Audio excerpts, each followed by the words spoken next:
Be easy on yourself. Normalize that anxiety in the person next to you, or normalize that conversation. Yeah. Ask the person next to you if they have it too, because granted, they'll be open having a conversation about it with you. Yeah.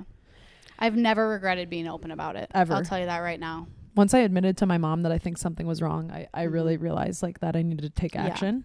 And I think that was like having someone to hold you accountable for what you're feeling helped. I remember like on the stairs when I was 12 years old, like bawling to my mom saying I'm nervous. I'm nervous all the time, Mom. She's like, you know, she acted like she didn't know what it is, but back in her head, she's like, oh shit, this girl's got anxiety. Oh, damn, she's got it. Yay.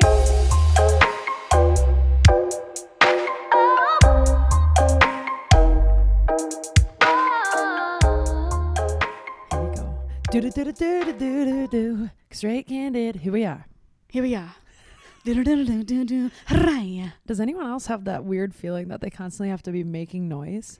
Yeah. I have to sing everything. I was going to say we do the exact same thing though. Like if I say something, I turn it into a song. I know. Like, gotta go get toilet paper. Let's get that decaf coffee. Zig it is out. Speaking of coffee, excuse me.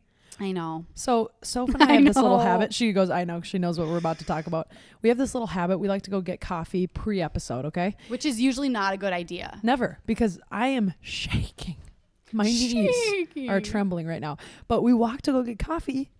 The cat calling this morning. Excuse. I thought you were going to talk about my decaf coffee. Oh, well, that too. That's just wrong. She judged me, but I'm anxious today, okay? Which is fair. But also the cat calling. Wow, that was interesting. I'm not kidding though. How often do you get catcalled? Well, first of all, I never go outside anymore, so that might be something.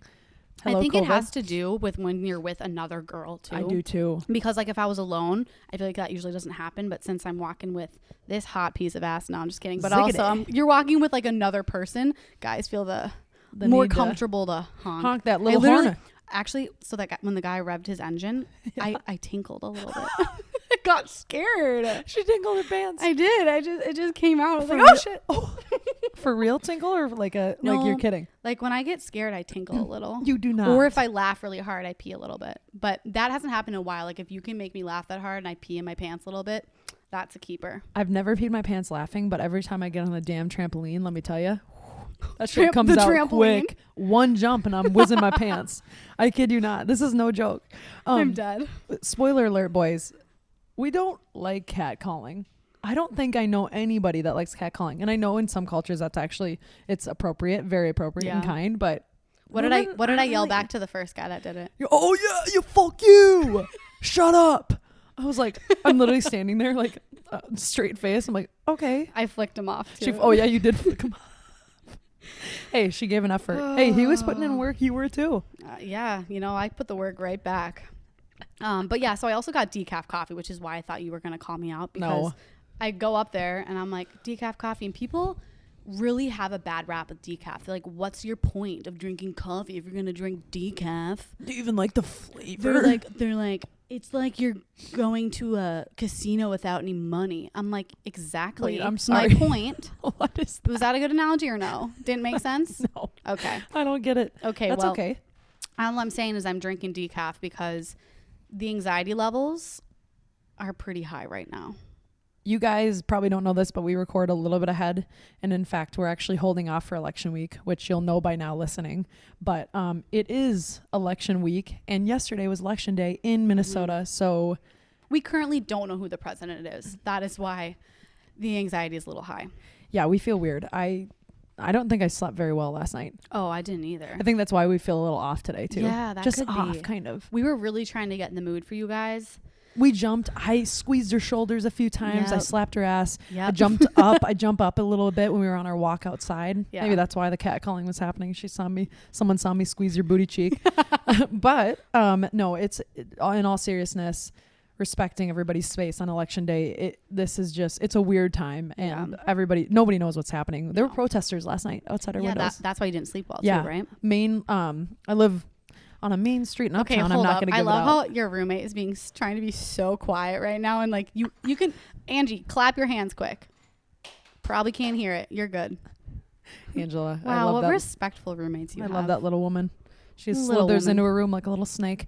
No, there were protesters again. I genuinely, all I'll leave it at is I'm nervous for the outcome because Yeah. I think people are going to react fairly, which Yeah. is completely fair, but it's freaking me out a little bit. I am with you on that. Yeah. I just heard sirens all night because I sleep with my windows open. And I remember, you know how you make things really dramatic in the middle of the night? Like it's the end of the world. But I actually thought it was the end of the world, and I was like paralyzed. So I like couldn't get out of bed because I was half asleep. But I was like, the world is crumbling. And Wait, did you have sleep paralysis? No, I don't think so. Maybe I've heard of that though.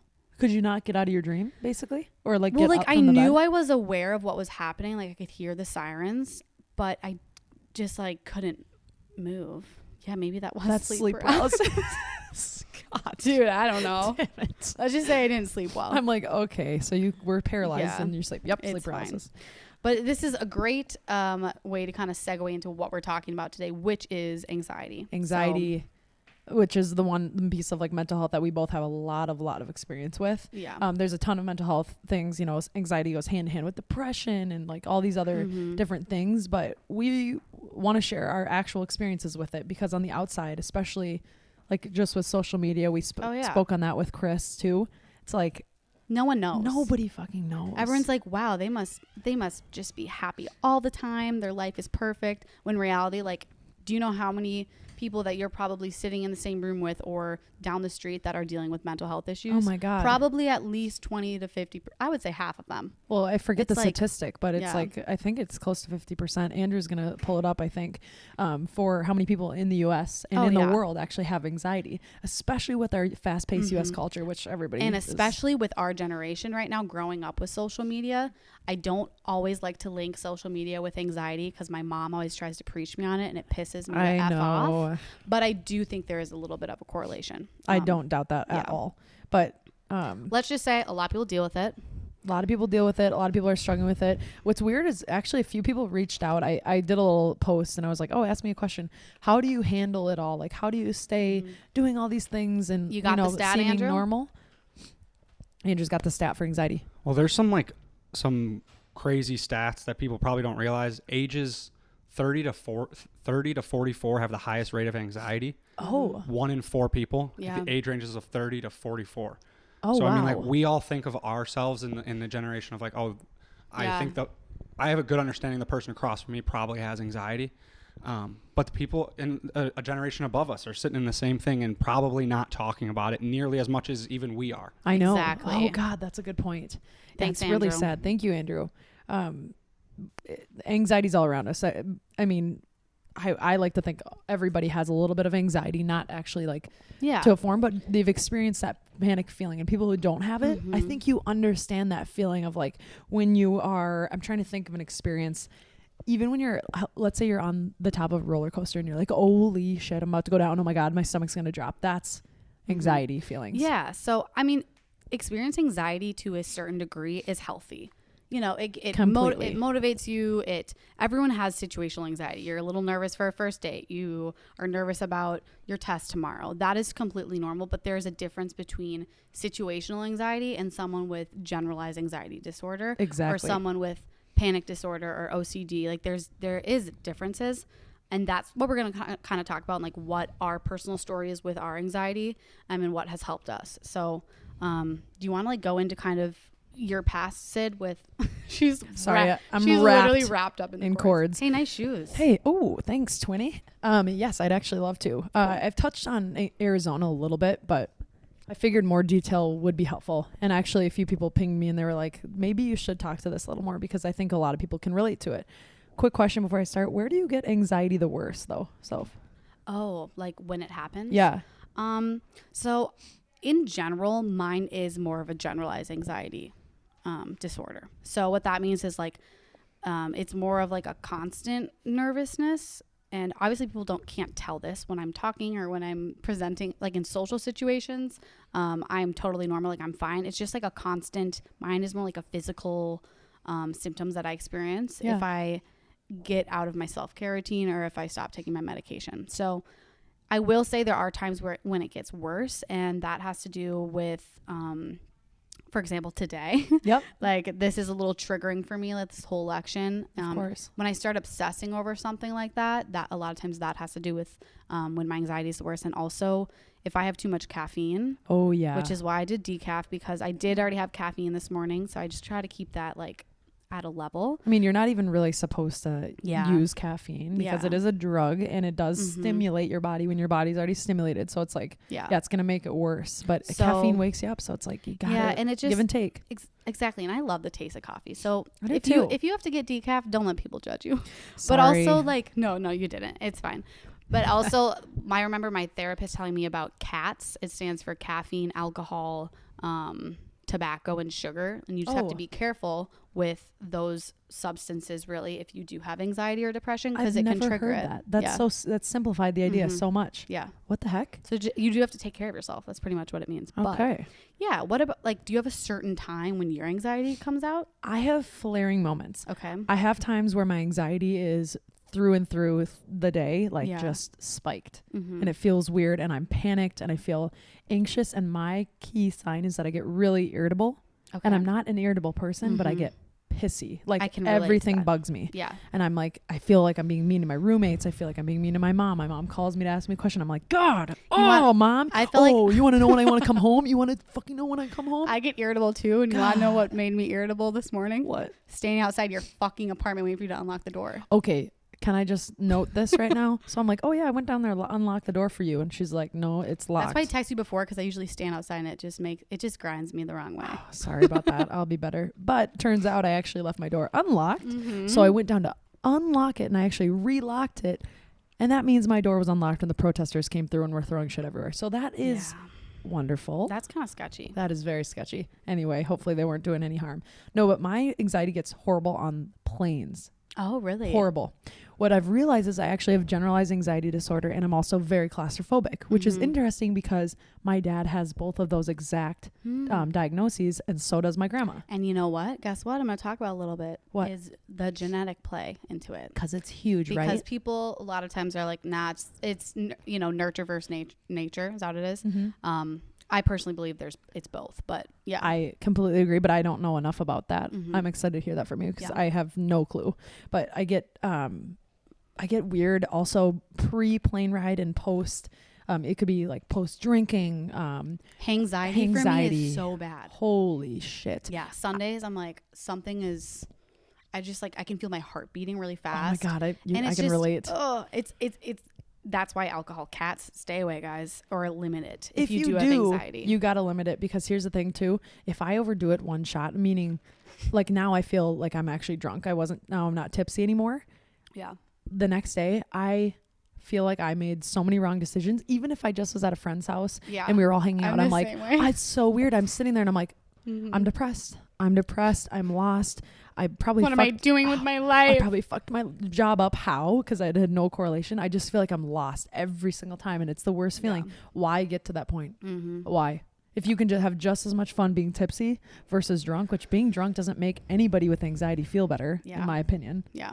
Or from my knowledge, maybe at the moment, but like the days afterwards, not worth it. Yeah. Well, let me dive into Arizona, because I feel like you don't even know. Yeah, like my what's life with Arizona? This. Tell me, what do you mean Arizona? I always preface Arizona. Yeah, people are like, what do you mean like, what Arizona? the hell is this Arizona shit? Okay, long story short, I've mentioned this before. Long story long. Long story long, actually. I had severe anxiety, and the anxiety ended up being related to my need for somebody else in my life. I needed to fill a void, okay? We talked about this in the relationship one. Yes. So I was filling a void by being overly attached with a guy. Yeah. My overly attachedness and my not knowing that I had anxiety made me feel like the only way I felt comfortable and confident was when I was with him. I felt like I was safe. And if he were to disappear. Yeah, I would just. So when he would disappear at times, the guy I was dating at the time, for long periods of time, like 24 to 48 hours. And I would literally get physically ill because I was so worried about like what he could be doing. What I didn't realize is that actually I had anxiety, and it was just heightening it to an extreme degree. I ended up moving to Arizona, going to school at ASU for a year. I've talked about that a little bit. For the guy. I tried to excuse it that it wasn't for the guy, but the thing is, I felt better when I was in his space. I felt safer. I felt all these things. I was literally filling this ginormous void in my life during it. And then he cheats on me and cheats on me again. And then all of a sudden, all these people I had surrounded myself with had been with him. After he cheated with you the first time, were you still with him? No. So basically, long story short, I actually was visiting Angela. Oh, I came home from that weekend because I was so homesick. He had cheated on me, and I found out, and then more and more started coming out like after that night. So this is kind of what triggered you to have to like work on your anxiety, because now you didn't have someone to fill that void. Exactly. So all of a sudden, my one true thing that I knew could like make me feel better, and that was consistent in your life, and you could control. It could control everything about it. Gone. I had to drop it because no matter what, I'm like, I can't forgive him. Yeah. I feel empty. Like I can't forgive him. Yep. So I'm like, holy shit, where do I even start? I'm in a fucking state I don't even like, because then your eyes open. You're like, okay, let's dive into this. I'm in a state I hate. No offense. Sorry, but it's just dry. I don't know. It's dry. I need water. I grew up on a lake. I need water. Yep. I'm and ASU, just saying, toxic as fuck. I'm sorry, you guys. It's like St. Thomas times 20 when it comes to a lot of things: eating disorders, anxiety, partying, things that are not normal STDs. get normalized there. Literally things that are not normal get normalized there. Eating disorders, drinking every day of the week. I drank 5 days of the week, you guys. Oh my God. Drugs are normalized. People like cheating on other people's couples and getting with a friend's boyfriend and fucking you're la la la. It is psychotic. Like it really is. And so all of a sudden I started thinking all these things were normal. That's not fucking normal. No. Check yourself. Check your surroundings. The people you surround yourself with will definitely be who you are. It will continue to be who you are. So I just had to basically wake up and realize I had horrible anxiety. I need to do something about it. Yeah. What did you feel when you had anxiety? Like what were like you could say symptoms, like mentally and physically? I would say at this time I also had depression too. So I would feel not hungry, couldn't eat. I felt like I was having a heart attack. Basically, my heart was beating horrendously. Yeah. Felt like the days were so long and all I wanted to get to was sleep, so that I knew that I could turn my brain off. Okay. I felt like I overanalyzed everything. I felt like I didn't have any friends, even though I did. Were you seeing someone at the time, like therapy wise? No. Okay. I hadn't seen a therapist until this year. Okay. Like ever. So what did you do to help? Basically, I had to hit myself in the face and say, the people you're surrounding yourself with are not good people to help with any anxiety. You need to, I repainted my life in Arizona. I'm like, listen, if I can't leave, I better figure it out and repaint everything that I'm doing. So I stopped drinking 7 days a week. You know what I mean? I reevaluated my friends, and it turns out I actually met some of the best people in the world down there because they were there for me, and I found them in all the craziness and they supported me. But I had to start realizing that alone time was okay. I had to start making to-do lists, start getting my life back together. I got a membership to a gym. I kept pushing myself. I started having notebooks. I write everything in a notebook. My notebook is literally right in front of me right now. I make a to-do list almost every single day. Yep. Then I started writing my goals down. Then I started writing down just the simple things to get done in a day, because when you have horrible anxiety, it feels like going to the grocery store and doing your laundry all in one day feels like the biggest lift in the fucking world. But you just got to push yourself. You have to get back. And honestly, if you have a mindset that I can versus I can't, you feel like the world is at your fingertips again. And that's why I think you like to write things down too, because I've started to do that and I have noticed it has helped me. It's because you replace worrying with like a plan. Yes. And if it's a good plan, you don't need to constantly review it. Unlike something that is a thought in your head and you're constantly ruminating, going back to it because you don't have a step-by-step action plan. When you like write it down, you have a little bit of an action plan and you actually are making changes to help with that, whatever you're worrying about.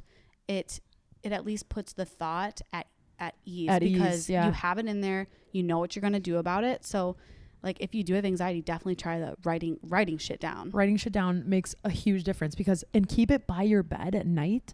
Because part of the reason, if your mind is moving so much at night and you're like, oh, I got to do this, I got to do this, I got to do this. Mine is always like, I have to do things. Write them down. And then it's on paper. And then close the fucking book. Close that fucking notebook and shut your eyes. Yeah. I would say, I don't know if I would want it like buy my, I don't know. That's then fair. I look at it and I'm like, oh my God, I have all this stuff I got to do tomorrow. No, don't read it. Just write Okay. down. I always do. I'm like, there's a new day tomorrow. I know these things are tangible. You have to be also your cheerleader. Yeah. Because if you're like, oh no, like all these things, I'm feeling anxious as shit, I'm not going to be able to get to it. It's like, well, then you probably won't, because you're going to spend your time worrying. I've had to change my mindset a ton. The notebook that I do have by my bed, and I think you're going to bring this up, is the 3 things, like what you're grateful for. So Yes. you want to talk about that? Yeah. I have actually 3 things I have to do every single day. I have to meditate at least for 5 minutes. It's a must. Do you meditate? Yeah, I do. I need to do that. 5 minutes, you guys. Meditation feels weird. You're like, why am I sitting in a room alone, not looking at anything, closing my eyes and breathing? It's kind of awkward at first if you haven't done it. How do you do it? I use a an Balance app? app. Yeah. Okay. And they have a free subscription for a year. Just make sure you unsubscribe at the year mark, because wowza, that's not cheap. What app? Balance. Okay. They've also got the Calm app. They've got Headspace. They've got a ton. Okay. But I think I have Headspace. Yeah. 5 minutes of solidarity. Did I say that right? Solidarity. Sorry, forgot the D. Whoa. And I kid you not. Don't forget the D. Ever forget the D. Don't ever forget the D. It will change your entire day, because you have a point where you can stop and breathe for 2 seconds, and you literally teach your brain to be like, nope, that thought ain't coming in my head. Nope. I don't care if I got to do laundry later. I don't care if my socks are dirty. I'm waiting. And I can't wait, because we're going to have Antonio on next week, and he's going to dive all into meditation, because that's something that I've struggled with. Is I can't get myself to do it. And so I think he's going to kind of talk a little bit more about that. But what else do you do? 3 things. The other 3 things other 2 things, excuse me, are writing down every single day what you're grateful for. 3 things. Yeah. No matter what. I usually do it right in the morning when I'm having coffee. Maybe will take you 2 minutes max. And it starts the day on a positive note of what is going good in your life. And if you start the day with that, I kid you not, it will change your mindset for the day. Then you get to around lunch. I usually do lunch meditation. Okay. That way I'm like, okay, my morning's getting tough, work is tough, but I know I've got a 5-minute window of nothingness coming up, and I'm going to feel really good after I take my time for myself. Yeah. And I remember reading this one time, and it is so true that when you're writing those 3 things down that you're grateful for, or even sometimes what I like to do, because I can't meditate, is shut my eyes and like picture the 3 things I'm grateful for. Like maybe it was about my mom calling me, and the love I felt through the phone, something cheesy like that. But you cannot be grateful and anxious at the same time. Oh, like it's impossible. Oh my gosh. Because if you're sitting there and envisioning like your mom or your family or something that you're grateful for, there's no way at that exact moment that you can be anxious. Oh my gosh, I didn't even think of that, because your mind can only do one thing. Yeah, that's probably why it helps. So I like to do it before bed. Wow. And I mean, when you're actually physically telling yourself, I've been here before, I've felt this feeling before, I know that it ends. Yeah. It will actually end. As long as you catch yourself before you get over that hump of like panic mode, and you can prove to yourself, like, I can catch myself before I hit that panic mode, you'll feel damn good. Yeah. And it won't happen. But basically, the reason Arizona is such a prominent point in my life, and I'll kind of bring it full circle, is because I had to choose my lifestyle at that moment. I kid you not, I chose exactly who I was going to be at that moment. Was I going to be the person that stayed? Really? Yeah. Was it going to be the person that mopes around and always talks about how I was hurt and brokenhearted and I moved to the wrong place and I'm just going to party my ass off and get the Arizona vibe that I wanted? You could have gone the total opposite direction. You could have either fallen off the wagon and just started doing drugs and binge drinking, and and don't get me wrong, I dabbled in that because I was lost. I thought, why the hell not? Might as well try this. Wrong. Very wrong. Realized that very quickly. Instead, I chose the other direction. I was like, fuck it. I'm going to prove to myself that I'm still going to be the person I want to be. No matter what things are thrown at me, no matter how bad my anxiety is, it's time to rewrite my own story. And I came back to the U, and people were like, why did you come back? Why did you transfer back? You know what I thought in my head? I'm like, the only people that should matter, their opinion should matter, is the people that care about me. Yeah. Why does anyone else's opinion matter? Yep. And that's when I decided to change my mindset. Those people, oh my gosh, that just makes me mad. It makes you mad, but it's like people get anxiety about what other people think. Yeah. People think too. Well, and that's honestly probably what anxiety stems from. Is like, I'm definitely a people pleaser, and I think that probably has to do with anxiety as well. So it for sure does. It's hard when you're like, I don't care what people think, but really, deep down, like, it goes back to like your parental being brought up by your dad and mom. Like 100%. I was afraid what my dad would think. Like, who knows if that's part of, the core of both of us and our anxiety too. So I'm sure it is. It's crazy. I just always was, I was a people pleaser since day one. And Mhm. it actually ended up hurting my relationships a lot more because I would say I could be in 17 spots at the same time. And I had to deal with that. I fucking lost friends. I made my best friends so mad at me that I barely got the friendship back because I was being a people pleaser. It makes no sense. If you don't want to do something, don't do it. If you don't want to put your plate too full, say, listen, text the person, say, I'm overwhelmed today. Be honest with your emotions. That's what helped me too, is start saying no to certain things, You which have sucks. to. You can't always, and you always say yes, and you I'm a still doer. you do still struggle with it, but I totally sometimes do. you have to be like, you know what, I'm not going out tonight, or I'm chilling by myself tonight. As stupid and lame as that sounds, sometimes you need it. So You say do. no sometimes. I need to be better. I'm Your friends preaching, will but I get need to be over better it. about Your that. friends will get over I it. feel like that was that last one that I put on the back burner. You know what I mean? Yeah. But like, just pulling you into this, you've got your fitness job. I've got my full-time job. We both do the podcast. We both are personal trainers. We both have friends in many different friend groups. We have our family. We have our own place that we have to keep up in line. We have shit. I'm like, I don't even know where else to go. I mean, it doesn't really stop. It does not stop. We don't not feel anxious. I feel anxious all the time, And but I've taken the steps to feel better. Everyone feels like that. It's an overwhelming feeling with everything you have to do. Like, it's not just us that, has this. So I think everyone deals with this, but obviously, are you done with like your tips, do you think? Or you got some more? Sorry guys, I'm like half mid-sentence. I thought I had one more thing that I was going to note about being anxious, having your plate way too full. Oh, my one note I was going to say, because I'm in the midst of it right now. When something is new, it's going to make you anxious because it's not familiar. That was me every year in like elementary school. Literally. I'd go home crying. Mom's like, "Are you okay?" I'm like, "It's Today just made me new. I'm bad nervous. at change." We did multiplication. Yeah. No, but like literally no more pluses. There's division. Too many. Literally though, or keep in mind when you're doing something new and when you add something new to your plate, no shit, it's going to feel like a lot. You're going to get anxious, but normalize that anxious feeling and it'll normalize feeling normal again. Do you like routine? Is that? I wonder if I do. Yeah. I feel like I always do. say I'm like I like to be spontaneous and I don't like routine, but I think like I do like to have a routine. Okay, actually, are you similar? Yeah. You want to know why? Because you're gonna laugh at me, and I didn't tell you this yet. Yeah. Last night I'm looking at Airbnbs. I'm gonna do a little quick getaway weekend in Arizona. Woohoo! And you're going back. You're going back to the core. Just because I'm going with someone that wants to golf, and there's two of my friends that I actually like. I'll go anywhere with them. If they were in Iceland, I'd fly there tomorrow. I want to go see them, but I could not get myself to click the flight, like buy flights or buy the Airbnb, because I was debating between 14. I'm like, what if I get there at 10 a.m.? Am I going to miss part of the day? Or what if I fly in at 8 p.m.? And then I'm like, oh, the Airbnb, ooh, they have carpet. I'd rather, it's dirty maybe. I'm like, I can't make decisions because I'm anal. And I'm like, no, it's safe. It's safer to stay home. I'll just stay home.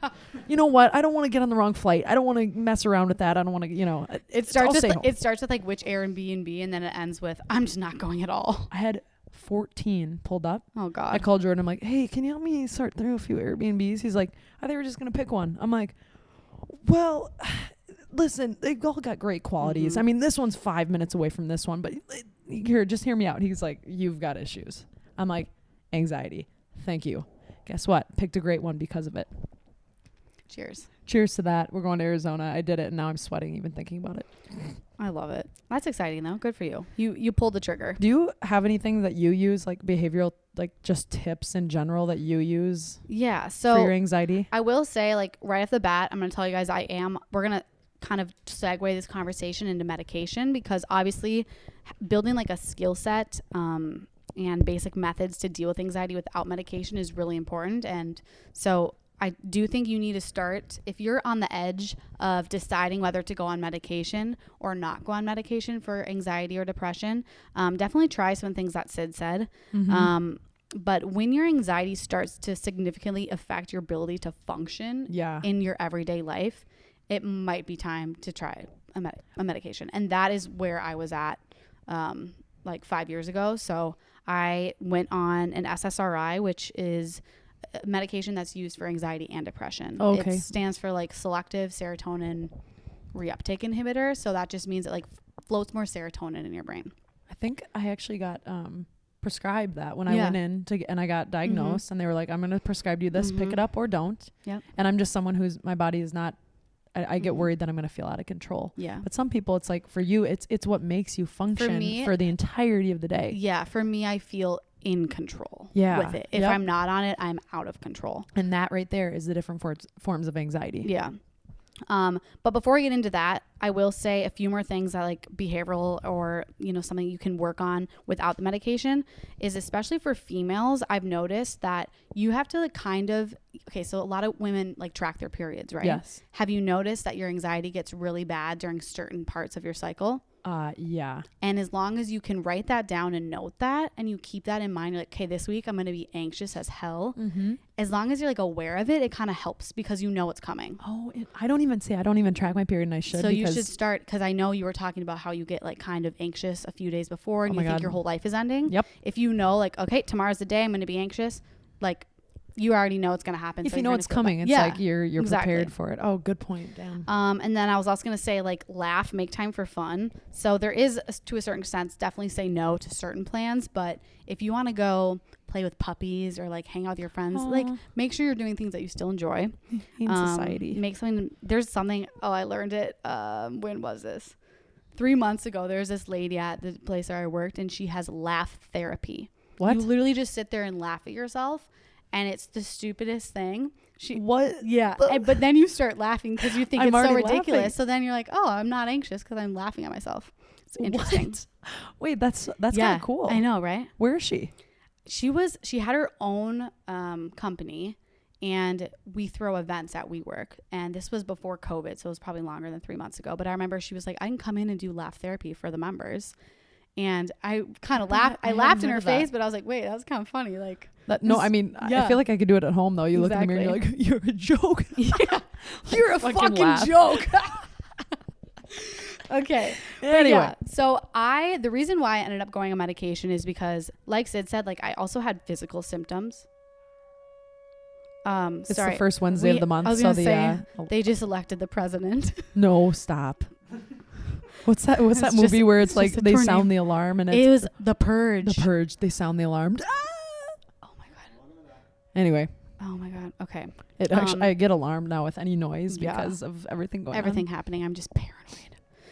Okay, so we're gonna get into medication because I have been pretty open about the fact that I am on an anti-anxiety medication, and I've had numerous people reach out to me on Instagram asking what I thought of it, like what brand I'm on, how it affects my sex, etc. So I do kind of want to talk about that. And I'd love to learn from you because I genuinely have no idea about anything medication related. And personally, I believe that, like we were talking about before, anxiety and depression, I do believe it has to do with maybe like your lifestyle and the way you grew up and circumstantial situations. But I do believe there is a genetic factor to it as well.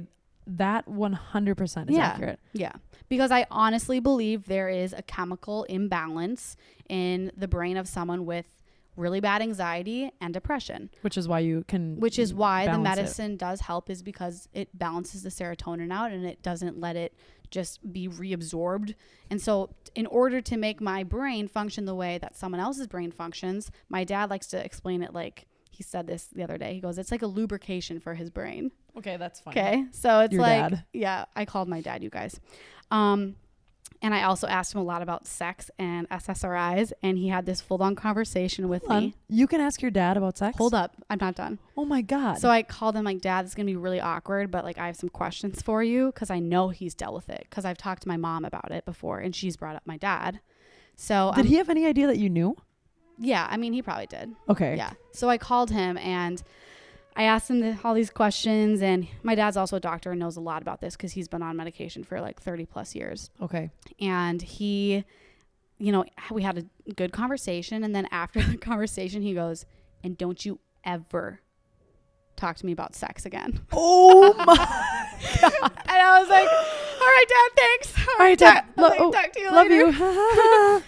But anyways. Oh my God. First of all, how sweaty were you? Oh yeah, I was pretty sweaty. And my mom was also in the background because they were on speakerphone. My mom just chuckles and she was just laughing too. But oh my God. But yeah, so the reason why I know a good amount about this is, one, that I've dealt with anxiety for a long time. 2, I wrote a really intense research paper on SSRIs or anti-anxiety, anti-depression medication related to sex. Yeah. My senior year of college.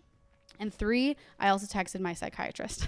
So, and called my dad. Yeah. Yeah. I was going to say you got the intel. So I got the intel. So, we're going to talk about how this medication can affect your sex, because I feel like our age group, like Andrew said, like 1 in 4 people are experiencing this, which means there's a chance that 1 in 4 people are on some type of medication, and it is a little more difficult to talk about because, our age group, let's say you're just dating, you can't just openly talk about like your sex issues. No, it just, and you should be able to, but it's definitely not a normal conversation to have right now, which is why we're here too talking about which is why we're normalizing it. Yeah. Obviously, if you're married and your husband or wife is on some sort of SSRI or anti-anxiety medication, you're going to talk about it. If your husband's having issues, I don't know, getting it up or something, or whatever. Right? I mean, but we'd hope that people are having that conversation. Yeah. But well, then again, we don't know. Well, when you're married, yeah, you might be. But You'd I'm hope you're talking about confident our age. Yeah. It's just a little more awkward, and people aren't going to talk about it. So especially if it's like you're getting to know somebody, it's the first few hookups, and you're like, or you're getting to know somebody. You have that emotional piece, you've got the physical connection, and then you have the intimacy too. Exactly. And the intimacy is a big piece of it, as much as we don't want to admit that, but it's like it's a huge piece for sure. So it can feel weird. Yeah. And if you are, so it can affect your sex. Actually, so the medicine can affect your sex in 3 ways: orgasm, ability, and intensity. Okay. So you could maybe like not even be able to orgasm if at you're all. Taking the medication. Yes. You're saying. Okay. And Wow. Decreased libido or sex drive. Okay. And then also physiological issues like erectile dysfunction issues and maybe like getting wet or lubrication. Okay. So there's this girl that actually messaged me on Instagram.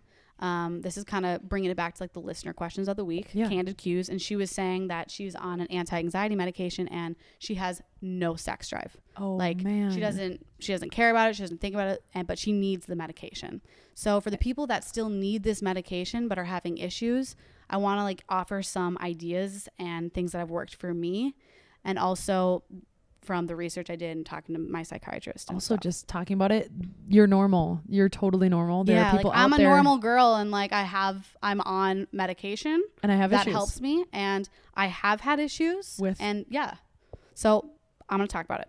Well, just normalize the conversation though. It's if huge. you did just start taking your medication, you do have to give it time, because sometimes your body has to like get used to the medication. So if you're having issues right away with libido or erectile issues, etc., just give it a little bit. It can take like 3 months. Okay. Dosage is another way. So I've been actually biting my pill in half, which might take a little bit to get used to, but that I've learned that a lot of SSRIs are only tested on men, which is what do you mean? Up. Like, trials when they do all these peer-reviewed studies and they're like, the lowest dose for this medication is 5 milligrams. Okay. So that's for a male. But actually that's for a male, and they don't test it on women because they don't want to mess up their hormones. So which doesn't make sense if women and men are going to be taking it, but okay. So I'm on the lowest dose of my medication right now, but I've been biting it in half. So like low. Like I'm hardly on anything. Can I ask you a question about your medication just in general? Yeah. Because I've been at points where I was like, medication is for me. I need to go in. And I go in, I get the prescription. Then I'm like, if I take this and I feel even more out of control. Why do you think you'd feel more out of control? Because I don't get that. Okay, this is a mini side story. I was told that if you smoke weed, you will get relaxed. I have many, many occasions where I have smoked weed and I have panicked. Yeah. Thought I was flying in a cloud. Thought I was literally sinking into my couch. Like, thought I was having a heart attack. Literally take me to the hospital issue.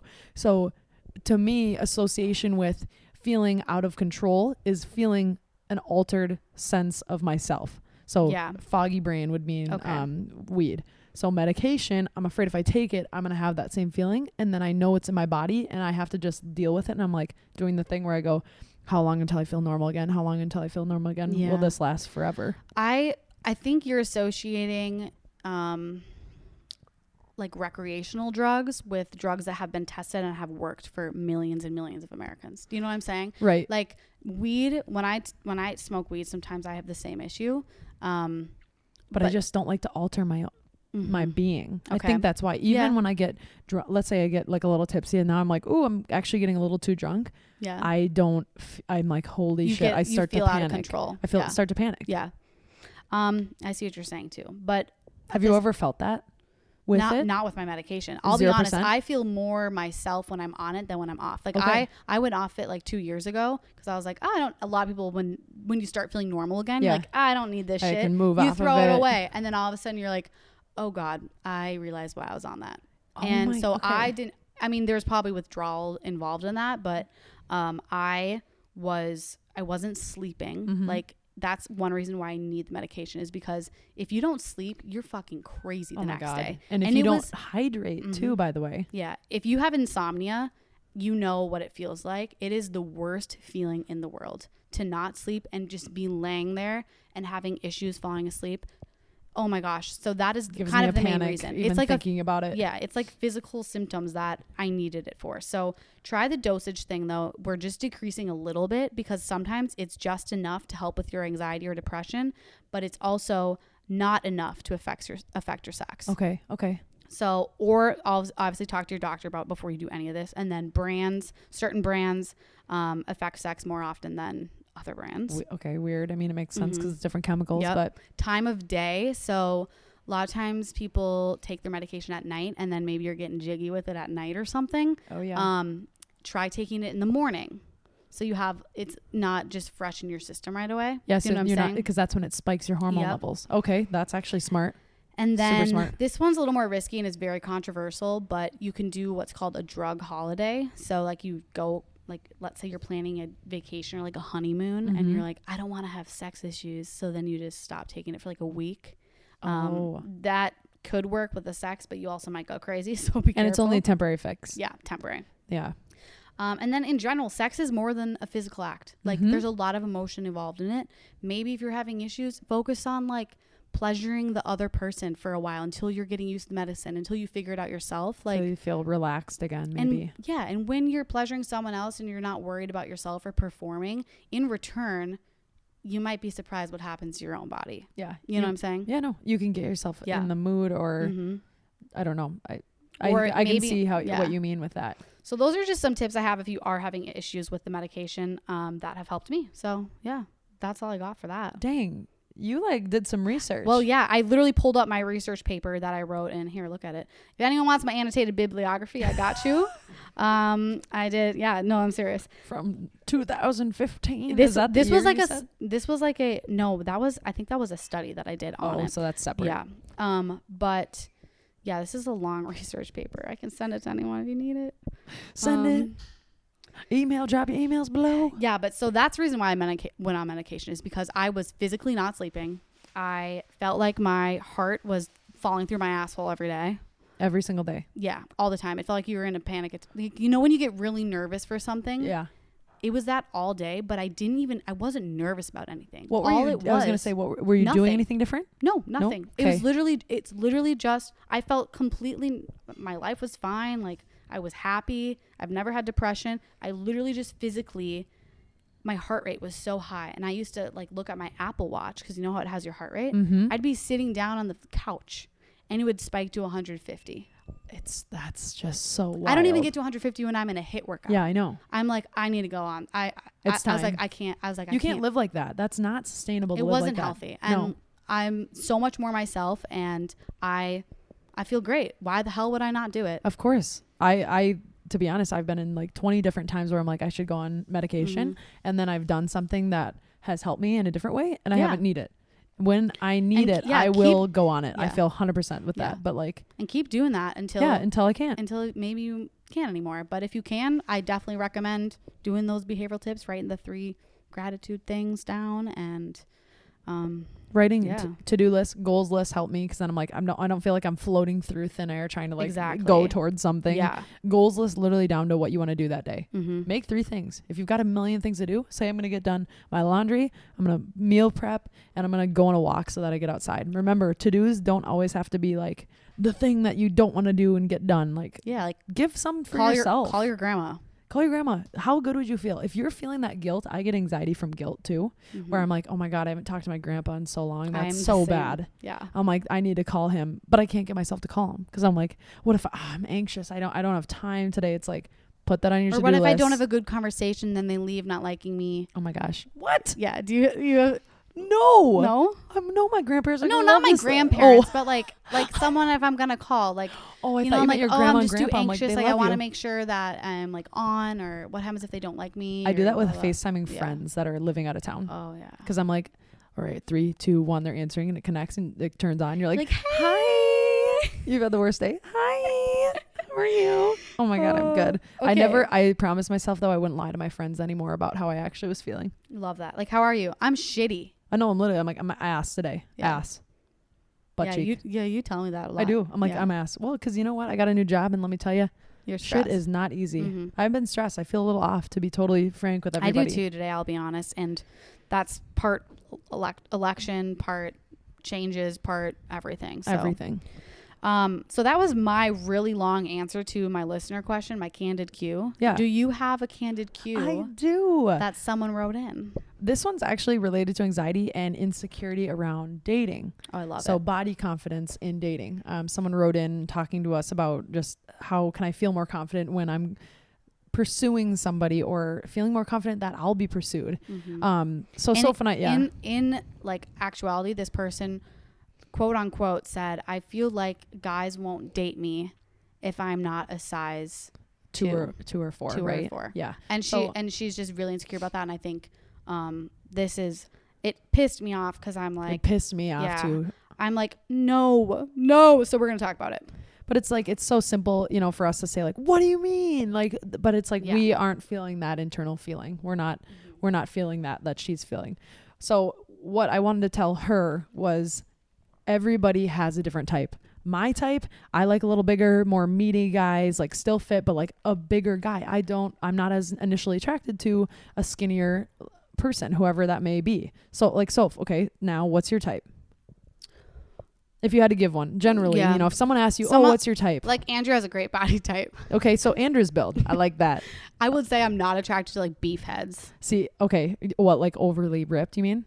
Yeah, like I don't like that. Like go to the gym and they check themselves Yeah. out, squeeze their booty cheeks? Like I don't like that, but some people are into that. It Of just course. totally depends, and I think guys are the same way. Some guys like big tits, some guys like small tits, some guys like curves, some guys like little twigs, some guys like natural looks, some Yeah. guys like a little fake, like a lip injection and whatever. Everyone, it doesn't matter because Everybody's there's different. someone for everyone. They're literally someone for everyone. But what it comes down to is confidence is sexy in a woman and a man, no matter who it is. When you're walking around a room and you're feeling confident and you've got this little swagger almost to you, and you're talking a lot, you're not worried about what people are thinking of you. You're not trying to impress anybody. You're just trying to be you. You look different. Mm-hmm. You literally look different. You send off like this aura. It's an energy thing. You give off a better energy when you're confident. You just look different. Mm-hmm. What I've noticed too is like, even, and this goes back to where I've ever been, ASU, where it was like prominent with eating disorders and fakeness, Yep. or here, it's not always the hottest girl in the room that gets the attention. Yeah. It's honestly confidence. It's and confidence if you really want that attention, it's that confidence. Just build that confidence up, feel good, and walk around and have a swagger. My trick always too, when I was get like a little bit like heated and nervous, and I'm like, oh, I'm getting in my head, whatever. Pretend you're kind of like wanting to attract somebody. Yeah.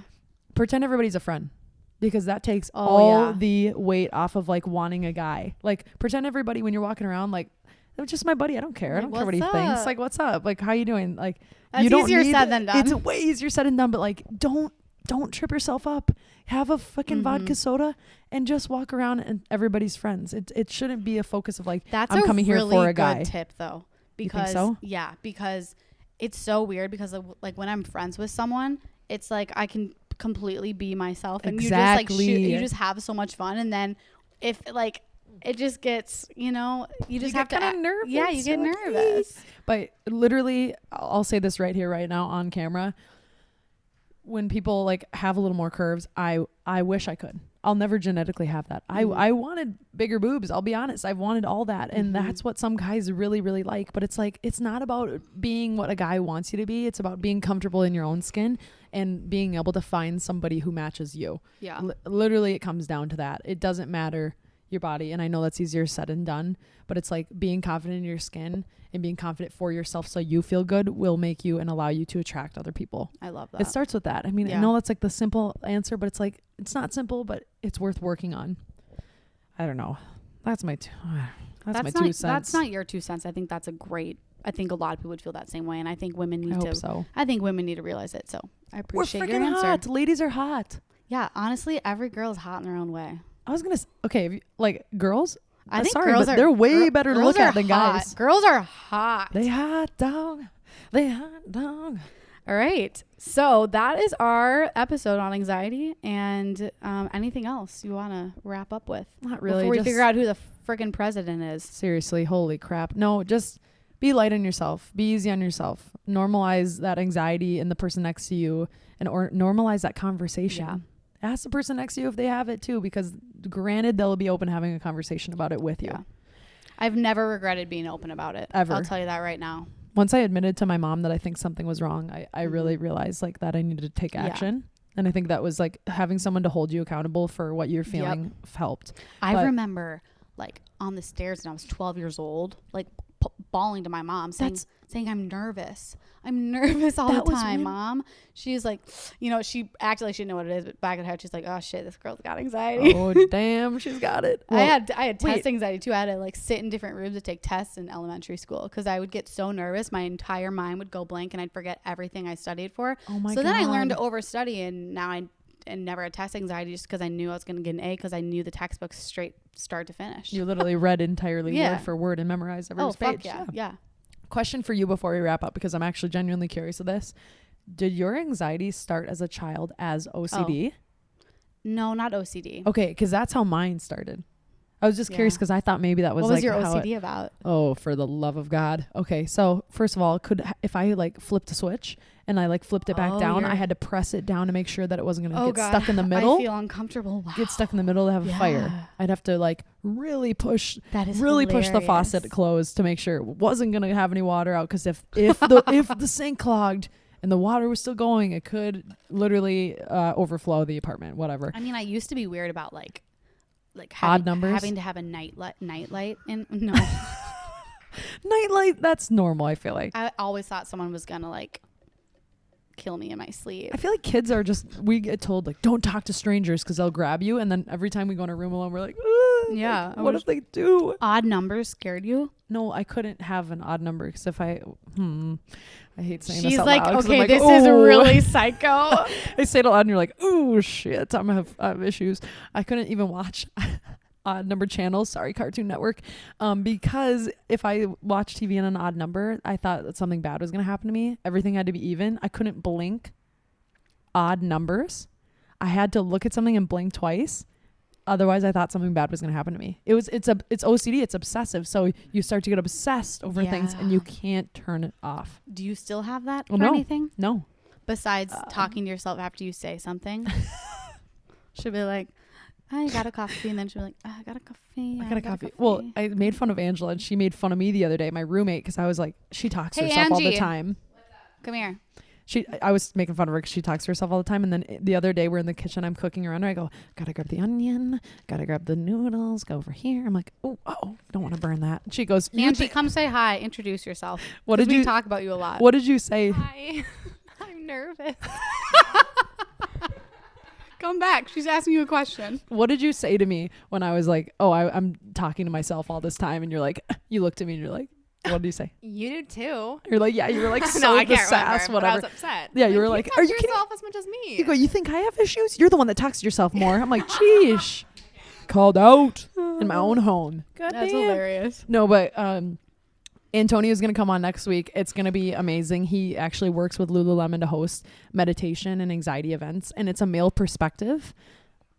It's a male perspective with anxiety, and I think that's going to be huge for opening up that conversation on the male side. Yeah, I was going to say we're talking about all this, and I feel like a lot of women are going to relate to it, but there's a whole different side of this where men feel like they aren't manly if they talk about mental health and their issues with it. So and that's that why dives so deep. that is why Antonio is coming on, because he is a mental health advocate, especially for males. And this conversation goes way far beyond me and Syd and women in general. Exactly. And just so you know, Antonio literally labeled himself. He's like, I was a millennial or am a millennial. I was in that age group and I just decided to make a change. There's nothing, he didn't do anything abnormal. He literally just took a stance instead of pushing his emotions down. And so acknowledge, that's why it's huge. Acknowledge his uncomfortable feelings. Yeah, exactly. We're freaking excited to have him on. You guys, thanks for listening. Keep sending us in questions that you want us to answer. Things that we're meaningful questions. Meaningful questions, please. Not if Syd's single. And I literally got, is Soph single? Would you set me up with Soph? I got I'm some like, Syd ones. yeah, you guys. No, meaningful things, because we'll have fun conversations. And we want to keep it real and candid with you and get down and dirty. So, dude, it's been good. Follow us, Straight Candid Podcast on Instagram. If you got to email us, straightcandidpodcast@gmail.com. You guys are awesome. Thanks for coming and listening. All right. Bye. Bye-bye. Hey.